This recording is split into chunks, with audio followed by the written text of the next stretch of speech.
સાંભળ, મારે છે ને કેટલાય ટાઈમથી તને વાત કેવી હતી પણ હું કઈ કઈ નહોતી શકતી. આ ચોકલેટ તને કોને આપી? આ ચોકલેટ છે ને મને કોઈ દીધી નથી.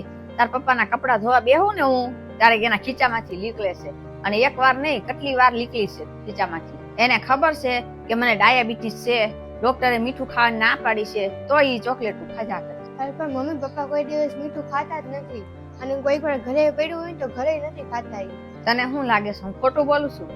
બહાર જઈને છે ને નકરી ચોકલેટ લઈ લઈને ખાય છે, એના પૈસા બગાડે છે, મારા પૈસા બગાડે છે ખોટા દવામાં.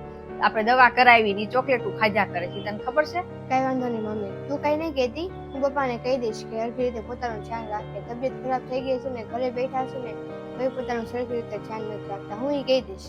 તું એક કામ કર, તું નોકરી કરવા જાશ ને ત્યાં તાર પપ્પાને તારી હારે લઈ જા. હા, તારી વાત તો સાચી છે. નોકરી જાઉં છું ને તો પપ્પાને સાથે લઈ જ જવા છે. હવે ત્યાં બધા છે ને બાજુમાં જ તે બાજુના ઓલામાં જ તે ત્યાં બધા વૃદ્ધ લોકો ને બધા મોટી ઉંમરના લોકો છે ને વાતો કરવા બેઠા હોય. પપ્પા ત્યાં રાખી છે લઈને ટાઈમ થોડોક જઈને એને મજા આવે. અને આમથી ડોક્ટરે એમને કીધું જ છે ને કે બગીચામાં રોજ આટો મારવા જવું, હાલવા જવું. એ તો જાય જ છે રેગ્યુલર.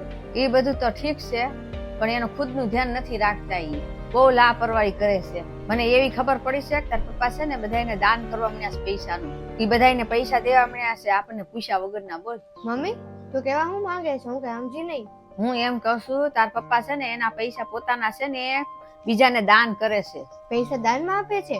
કોને દાનમાં આપે છે? ગયા અઠવાડિયે છે ને તાર પપ્પાના હું કપડા ધોતી હતી ને તો એના ખીચામાંથી છે ને રસીદ નીકળી હતી, અને એની બેગમાંથી બીજાની બેગમાં એને પૈસા મોકલ્યા હતા. રિસિપ્ટ? કઈ રિસિપ્ટ ની વાત કરે છે તું? બતાવ તો મને. આલે જો.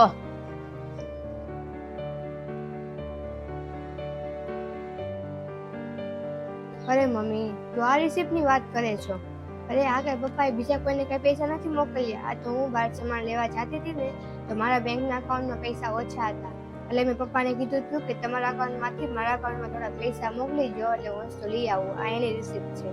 એટલે હું તને વખત વખત બધું ફોનમાં છે ને હું બધું મારું તને શીખડાવતી હોઉં છું, પણ તું કઈ શીખતી જ નથી. કઈ વાંધો નહીં. એવું છે? એ તો મને ખબર જ નહોતી. મને તેમ કે એના પોતાના પૈસા કોઈને દાનમાં આપે છે. એટલે તું તને કીધા કરું છું કે આ મોબાઈલ ની ને બેંક ની બધી બાબતમાં તું કોઈ ચિંતા ન કર્યા રાખ.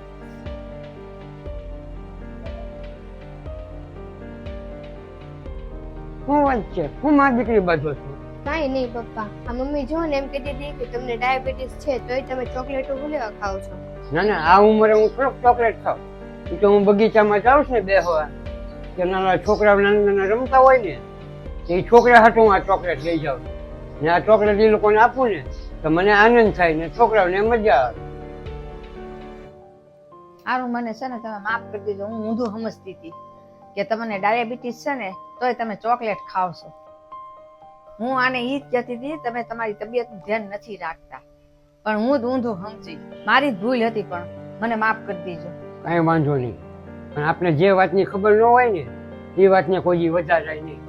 આ તો ઠીક છે, ઘરની વાત જ છે ને બહારની વાત હોત તો કેવી તકલીફ પડે. હવે છે ને આ વાત યાદ રાખજે. હવે જમવાનું મને આપી દે, હું હાથ પગ ધોઈને આવું છું. હા.